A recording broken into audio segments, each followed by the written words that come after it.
Bruce Banner knows all too well what it means to be a monster. But what lied before him was something that not even the Hulk would be capable of. Captain America had been utterly torn apart. His insides were on the outside. The heart of America is literally missing. But Bruce has absolutely no idea who did it. Someone called out to him. Black Widow and Hawkeye were mortified and in disbelief. They wanted answers. Bruce is one of the smartest guys they know, so they need his help to understand what happened. Hawkeye asked when the Quinjet landed. Bruce responded that it did so about an hour ago. According to Black Widow, Cap's body looks like it's been that way for about an hour too. Bruce decided that they need to check their surveillance. He could only assume that the compound has been compromised.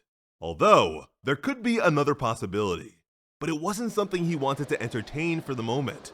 According to the ship's transit log, Captain America was traveling back from the Arctic. Bruce wondered if his fellow Avengers knew what the hero was doing there, but Hawkeye wasn't sure. Although, one time, the old man talked about how he'd been buried there for ages. Cap was a pretty sentimental and earnest kind of person. Every now and again, he likes to visit the area since he thinks of it as his own grave. It's something that gives him perspective and reminds him to make better use of his life. But whatever his intentions, it clearly did not work out that well. Black Widow added that they can mourn the man after they figured this all out. The surveillance shows that the ship landed, but no one ever came out. Bruce turned to Black Widow and sought to confirm that she was the one who found him. Then, he simply asked her, why? She didn't understand. He asked her why she went into the Quinjet. Natasha made it clear that she is not a fan of Bruce's tone. Banner emphasized the fact that Captain America is dead and that she is the only one who entered the aircraft. The super spy grabbed him by the collar and shouted that she and Cap were supposed to spar in the gym and that she went to look for him. She questioned if he really believed she would kill her own friend.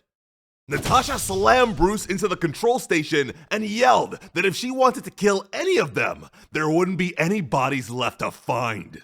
Bruce tried his best to fight back Hulk's rage as she pointed to the fact that gruesome killings are more of the big guy style anyways. Hawkeye broke them up and insisted that they need to let their fellow Avengers know what's happened. Bruce apologized. Hawkeye added that now isn't the time to be turning on each other. And again, Bruce said he was sorry. Iron Man told them that he'd be in the lab all night, and that is exactly where they found him. Bruce wasn't sure how to break the news to him, but when he looked down, things only got worse. The red puddle he stepped in caused Bruce to begin panicking. Blood was leaking from Tony's suit, while flies crowded around it. Bruce called out to Jarvis, and the artificial assistant responded. Hesitantly, Bruce admitted that Tony gave him override credentials several years ago. Using his voice signature as a key, he asked for the suit to be disengaged.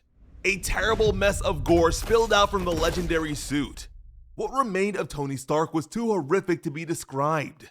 Shaking, Bruce told Jarvis to play back the final interaction Tony had before he was killed. In the recording, Tony told someone not to sneak up on him so suddenly. He wondered what brought them to the lab.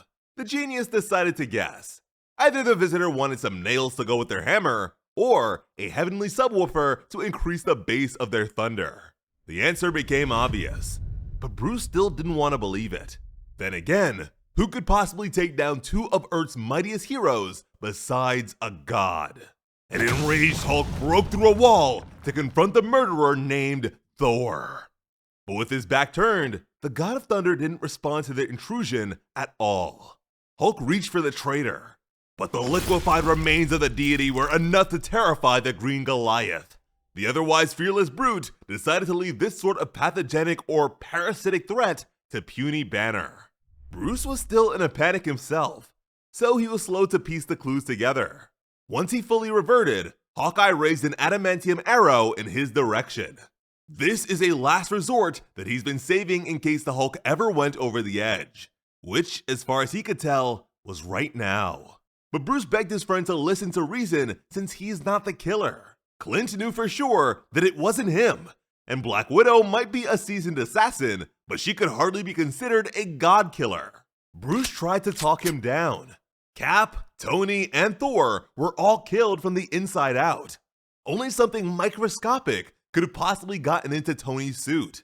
That only something undetectable could have ever gotten to Thor. Hawkeye asked Natasha for her opinion. The spy had an idea of what he meant. She shot Hawkeye dead with an oversized grin. She dropped her guns and beckoned Bruce to bring back the Hulk. She'd save snacking on Hawkeye for later. Hulk nervously lifted his fists and tried to tell his old friend to resist whatever was inside of her. But it was no use. The dark parasite forced its way into Hulk's body. Foreign memories flooded their mind as their consciousness made its final curtain call. Something crash-landed in the Arctic, and Cap went to check it out. The super soldier had no idea what it was and went in for a closer look. The alien began to envelop him. Then, the symbiote made him its own.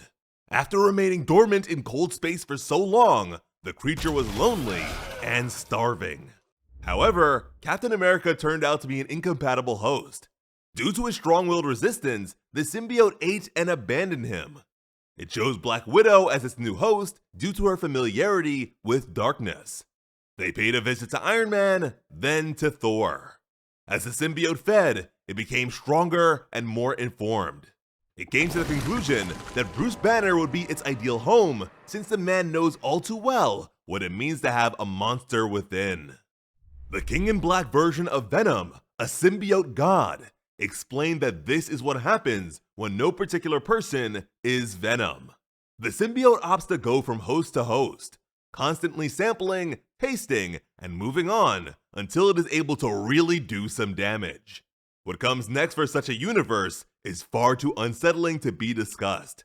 This is the sort of reality that he actively avoids. If one like this were to ever make it to such a multiversal level, he shuddered at the thought. And here's another scary Venom story to sink your teeth in.